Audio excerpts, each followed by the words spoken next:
Assalamualaikum warahmatullahi wabarakatuh. Salam sejahtera bagi kita semua. Shalom, Om Swastiastu, Namo Buddhaya, Salam Kebajikan. Perkenalkan, saya Monalisa Eri Juli, dosen program studi Matematika, jurusan Matematika, Fakultas MIPA, Universitas Patimura. Saya menjadi dosen sejak tahun 2019 dan bidang keahlian yang saya tekuni adalah matematika terapan.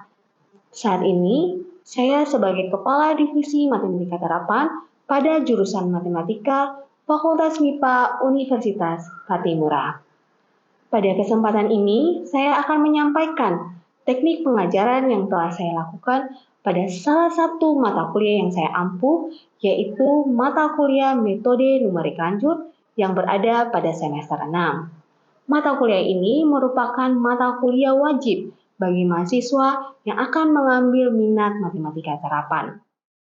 Dan mata kuliah ini berbobot 3 SKS yang terdiri dari teori dan praktikum.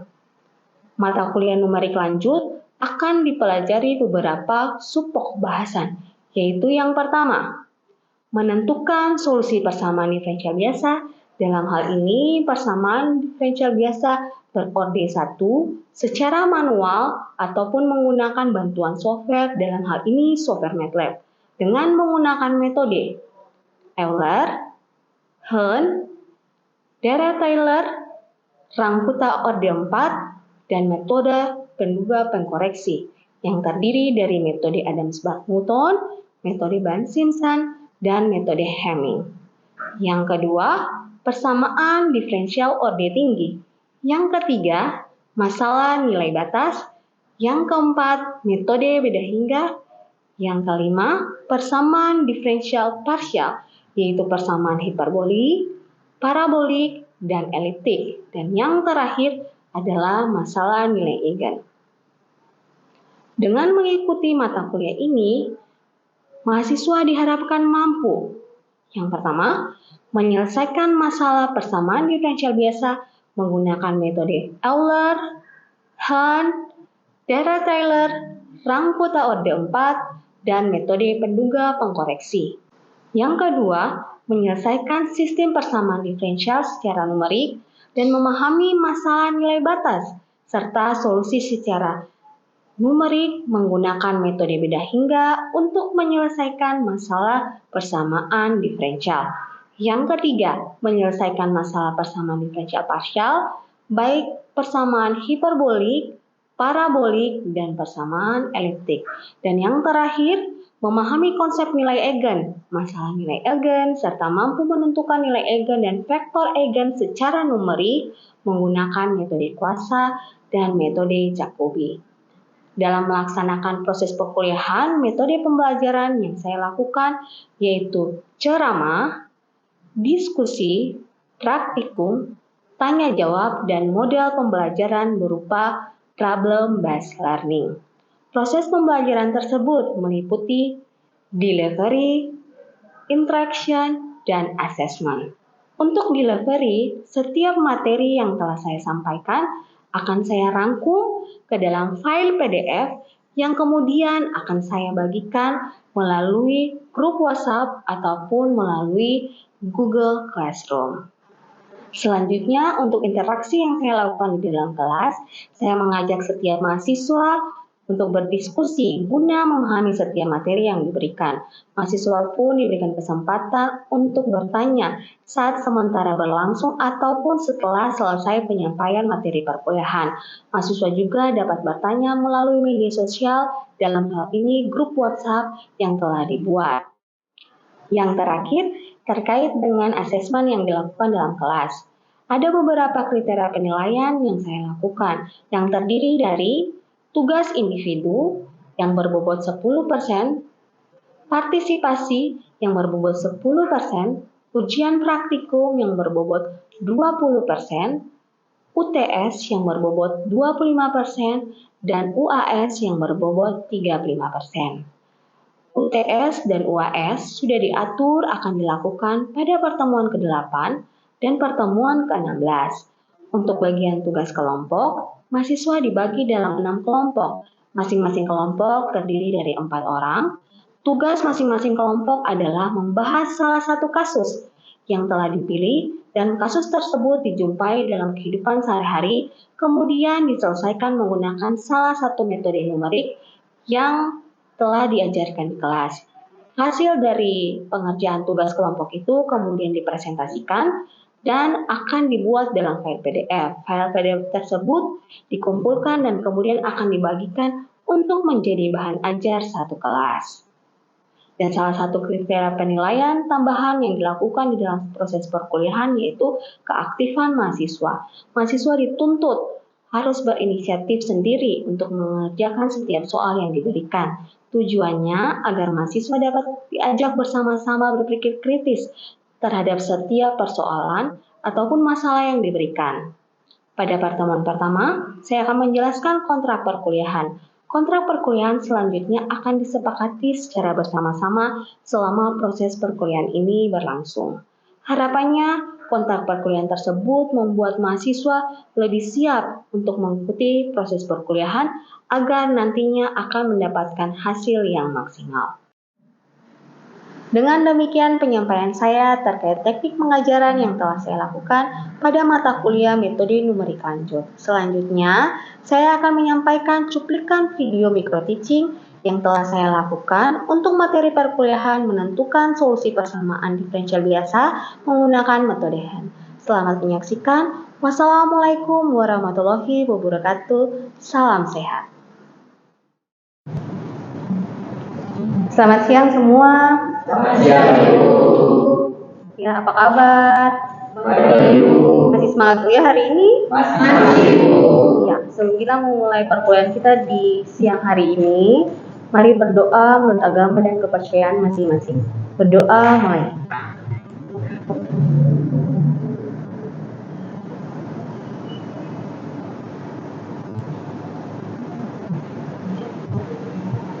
Oke, berdoa selesai. Saat ini kita akan melanjutkan materi dari pertemuan kita sebelumnya. Kita akan membahas tentang bagaimana kita menyelesaikan persamaan diferensial biasa D1 menggunakan metode Hand. Sebelumnya saya mau review dulu. Masih ingat tidak pertemuan pertama kita bahas tentang persamaan diferensial? Apa itu persamaan diferensial? Ada yang bisa bantu saya untuk menjawab? Persamaan diferensial adalah persamaan yang membuat ulang fungsi dari satu atau lebih variabel predikat terhadap satu atau lebih variabel bebas. Ya, benar ya. Terima kasih Kristo untuk jawabannya. Kemudian setelah kita membahas tentang persamaan diferensial, kita menyelesaikan pakai metode numerik yaitu metode Euler. Ada yang bisa sampaikan bentuk umum metode Euler itu seperti apa? Ya, silakan.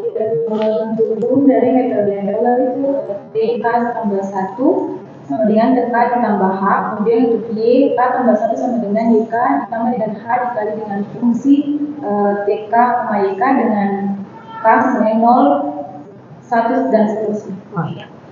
Ya, jadi untuk nilai K sama dengan 0 itu kan merupakan setiap M partisi yang didapat dari hasil step size. Ya, jadi kita punya interval misalkan batas bawah 0, batas plus 3, berarti kita punya M-nya itu kita bisa tentukan atau hanya kita bisa tentukan. Begitu ya kira-kira ya. Lanjut. Nah, sekarang masih sama kayak yang metode Euler. Misalnya saya punya masalah nilai awal terhadap persamaan diferensial biasa yang diberikan oleh persamaan 8. Nah, untuk mendapat solusi dari persamaan 8, saya partisi untuk titik T0 dan T1. Kemudian dari sini kita bisa menentukan atau menurunkan skema dari metode Hand pakai teorema dasar dari kalkulus. Nah, jadi persamaan ini kita integralkan kedua ruas.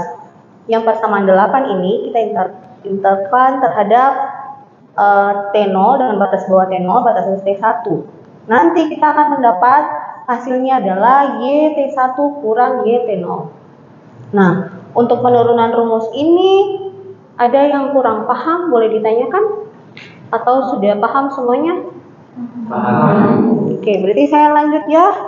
Nah, sekarang Anda perhatikan di bagian akhir ini persamaan sembilan yang saya sudah turunkan yang sebelumnya sudah didapat. Kita dapat YT1 sama dengan YT0 ditambah integral dari YT0 terhadap D1 dari FT YT terhadap DT. Nah, sekarang Anda perhatikan yang di belakang ini kita bisa pakai integrasi numerik. Nah, integrasi numerik itu dia punya beberapa metode untuk penyelesaian. Metode yang paling dasar atau disebut dengan metode klasik itu adalah metode trapesium atau biasanya disebut dengan aturan trapezoidal atau kaidah trapesium. Nah, metode integrasi adalah salah satu cara untuk menghitung aproksimasi atau pendekatan terhadap luas daerah dari suatu kursa atau fungsi. Jadi kalau kita punya suatu fungsi, misalkan saya punya suatu fungsi nih, ini fungsinya. Nah, fungsinya kontinu ya. Kemudian saya mau tentukan luas daerah dari fungsi ini. Saya partisi pada interval A dan interval B. Nah, luas daerah yang ini kita bisa hitung pakai aturan integrasi numerik ini.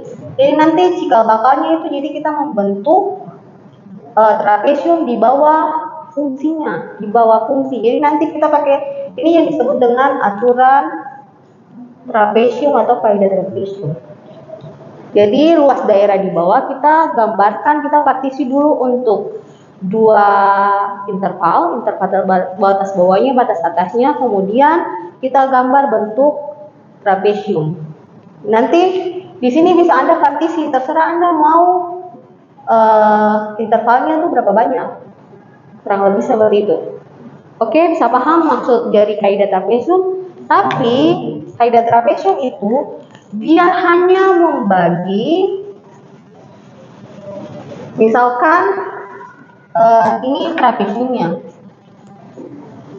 ya ini trapesiumnya, dia membagi kedua interval ini menjadi dua bagian. Misalkan ini kan jarak dari A ke B itu kan disebut dengan step size ya. Nah, step size itu adalah H. Dia hanya membagi kedua ruas ini menjadi dua, makanya ini menjadi H/2, ini menjadi H/2. Begitu. Sudah? Oke, kita lanjutkan. Nah, ini contohnya. Nah, sekarang dari situ kita akan menurunkan bentuk umum dari metode Hahn. Yang ini adalah persamaan sembilan yang tadi. Kemudian kita perhatikan hanya kepada bagian integral di persamaan sembilan ini. Nah, tadi yang bagian integral ini yang saya sudah bilang, ini dianggap dengan kita menentukan luas daerah pakai integrasi numerik. Kemudian saya mengambil step size-nya itu adalah T1 kurang ke 0. Nah, sekarang Anda masukkan ya. Jadi ini bentuknya yang tadi aturan trapesium itu di ruas yang sini, yang ini, semuanya yang ini diturunkan pakai aturan kaidah trapesium. Jadi silakan nanti Anda baca referensinya karena ini pengulangan dari beberapa materi sebelumnya. Jadi saya anggap Anda sudah memahami aturan trapesium itu sendiri, gitu ya. Nah, ini didapat dari aturan trapesium atau aturan trapezoidal ini. Kemudian Anda perhatikan di bagian di sini dan di sini sama. Kan kita tujuannya itu adalah mau mencari solusi numerik misalkan untuk Y1. Sudah ya? Tapi pakai aturan trapesium, kaidah trapesium, muncul Y1-nya di sini lagi. Nah, berarti itu kan ada masalah tuh. Kan kita tujuannya mau mencari Y1, harusnya Y1 ini tidak muncul di persamaan yang nanti kita harus tentukan. Bagaimana caranya? Nah, sebelumnya kita sudah menentukan dengan persamaan diferensial biasa dengan metode Euler. Nah, untuk Y1 yang di sini kita anggap sebagai bentuk dari metode Euler. Nah, sebelumnya bentuk umumnya seperti yang tadi sudah disampaikan oleh Swiner, yaitu YK plus 1 sama dengan YK ditambah H dikali F TK, YK. Nah, YT1 di sini nanti dianggap sebagai solusi prediksi atau solusi awal. Dan nantinya kita akan pakai ke bentuk umum dari metode Hahn. Seperti itu. Nah, sampai sini ada yang mau bertanya? Atau cukup paham? Oke. Nah, sekarang berdasarkan uraian tadi, maka saya dapat menurunkan bentuk umum dari metode Hahn. Metode Hahn itu bentuknya adalah masih sama untuk yang kalau kita menentukan T, nilai TK plus 1, itu sama saja untuk metode Euler, sedangkan, nah yang tadi saya bilang, Y1 yang muncul di persamaan yang tadi kita sudah turunkan pakai aturan trapezium itu, kita notasikan dengan TK plus 1. TK plus 1 di sini merupakan solusi awal atau solusi numerik awal yang nanti kita akan pakai untuk menentukan solusi pada metode Hahn. Seperti itu. Ini bentuk umumnya, saya masih sampaikan dia punya error globalnya hanya secara umum seperti ini, sama saya dengan metode Hahn. Sudah? Kemudian, nah dari tadi yang saya sudah jelaskan, berarti kita dapat menyimpulkan kalau metode Hahn itu sebenarnya dia merupakan perbaikan dari metode Euler. Karena Anda lihat, kalau metode Euler dia punya galat itu ditentukan hanya berdasarkan nilai H. Jadi solusinya tuh kan kalau hanya satu dipanggil H1 saja, udah kan? Jadi kan fungsinya dikali dengan H.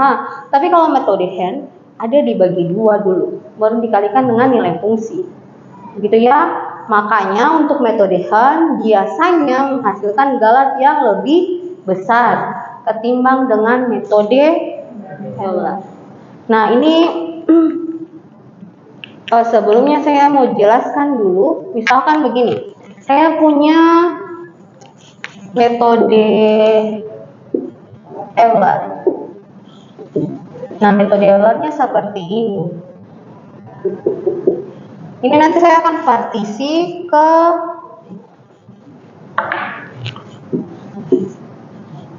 di sini misalkan XR, di sini XR plus 1, X, ini Y.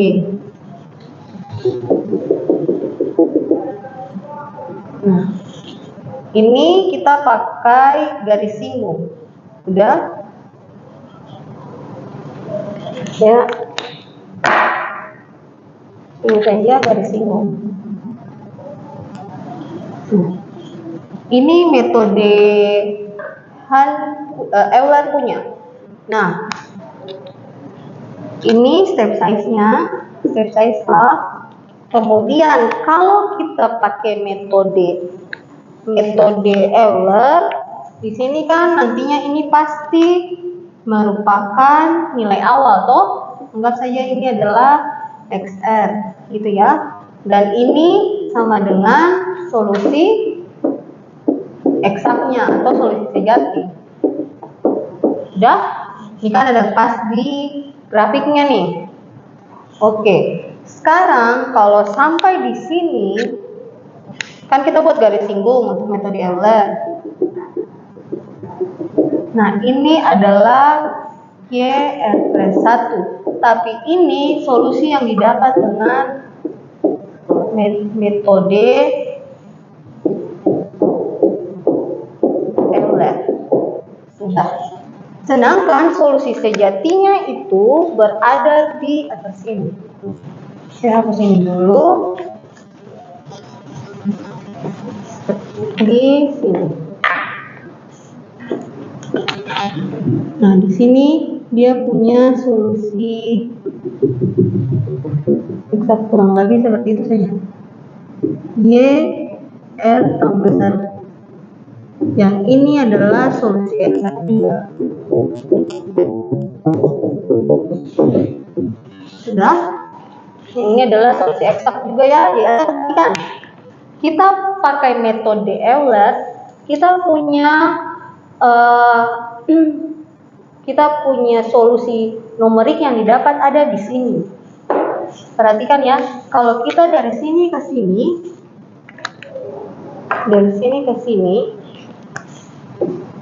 nah ini galat toh, kurang kelihatan. Ini galatnya.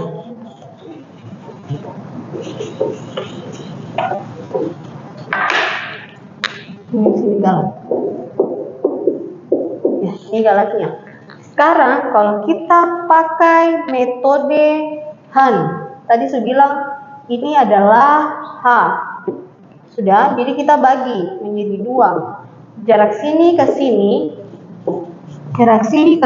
itu adalah H per 2. Sudah, dari sini ke sini H per 2. Sudah, kemudian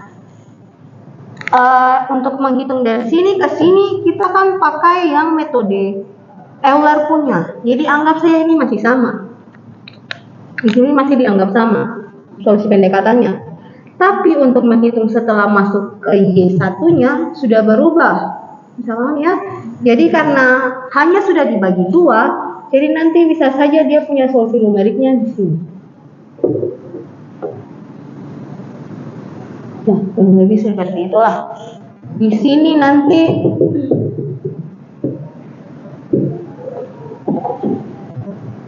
YR plus 1, tapi untuk metode Han. Nah, ini tafsiran geometrinya seperti ini.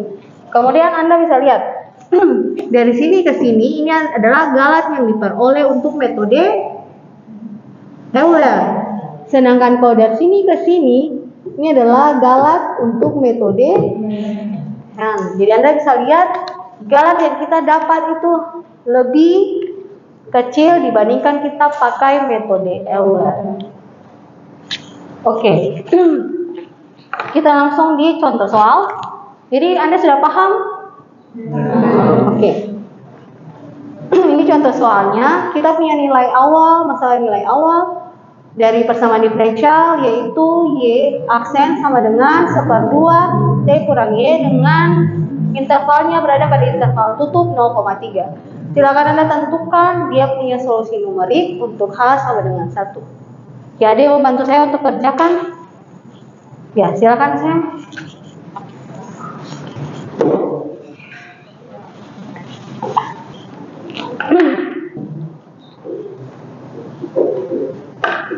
Ya, terima kasih Steph dan Pausan. Nah, ini hasil pengerjaannya untuk metode Han untuk H sama dengan 1, berarti kita nanti dapat 3 titik. Jadi kita mendapatkan nilai untuk Y1, Y2, dan Y3. Ini hasilnya untuk Y1 0,875, Y2-nya itu ini 1,17185, Y3-nya 1,173242. Nah, kemarin kita sudah cek untuk metode Euler, dia punya hasilnya seperti apa. Nah, sekarang saya akan menunjukkan sintaksnya masih sama, tinggal nanti Anda modifikasi untuk bentuk umum yang di bagian bawah sini. Di sini tinggal Anda definisikan PK plus 1 saja. Jadi nanti dia punya persamaan ada 2, TK plus 1, PK plus 1, baru YK plus 1 untuk metode Han. Ini yang Euler punya. Coba kita running.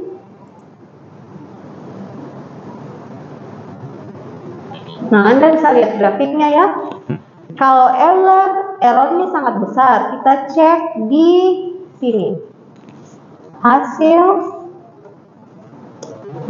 Hasilnya Anda lihat. Di bagian sini adalah errornya. 0,3196, 0,3536, 0,2942. Ini untuk metode Euler. Nah, sekarang untuk metode Han. Ini saya tambahkan di bagian sini. Jadi nanti YK plus 1-nya di sini nih. Oke. Nah, perhatikan ya. Sama, cuma Anda lihat untuk grafik yang tadi metode Euler, dia jarak untuk yang kurva berwarna merah dan biru itu sangat besar. Sedangkan untuk metode Han, jaraknya sangat kecil. Sekarang coba kita tampilkan dia punya hasilnya. Nah, ini Anda bisa lihat. Tadi kan yang pertama 0,3 sekian-sekian. Nah, ini untuk Y1 errornya cuma 0,0554. Begitu. Jadi metode Han itu merupakan apa? Metode yang dimodifikasi dari metode Euler atau perbaikan dari metode Euler. Nah, setelah ini saya punya tugas untuk kalian. Ini sintaksnya. Nanti saya akan bagikan dia punya sintaksnya di WA group atau di Google Classroom. Nanti kemudian bagian praktiknya kita akan membahas kembali di luar penyampaian materi secara teori ini. Nah, ini yang tadi saya sudah jelaskan, dia punya tafsiran geometri untuk metode Euler begini, kemudian metode Han, dan ini untuk Anda melihat perbedaan antara galat yang dihasilkan dari metode Han dan metode Euler. Nah, kesimpulannya, terus Anda bertanya, dari saya belajar metode Han nih, kira-kira apa? Nanti saya bisa dapat. Yang pertama, metode Euler dia punya tingkat ketelitian tidak begitu bagus dibandingkan dengan metode Han. Karena apa? Galatnya besar atau karena dia punya perhitungan sebanding dengan nilai H.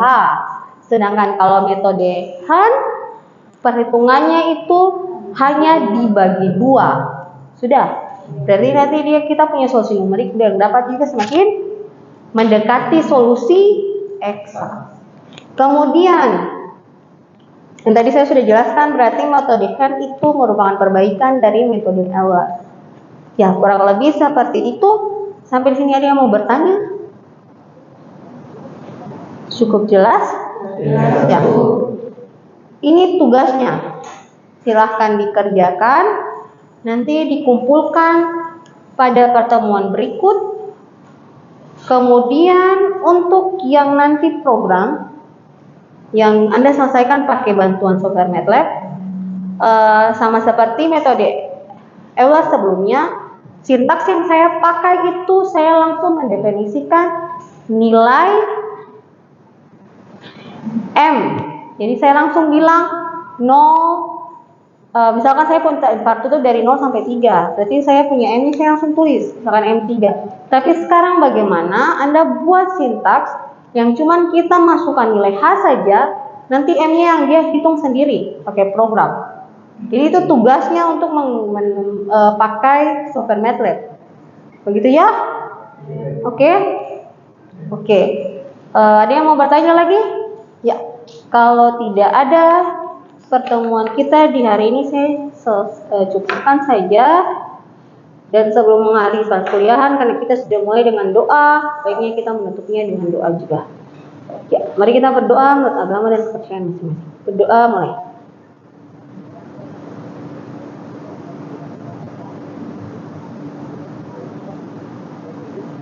Oke, berdoa selesai. Selamat siang semua. Selamat siang, Bu.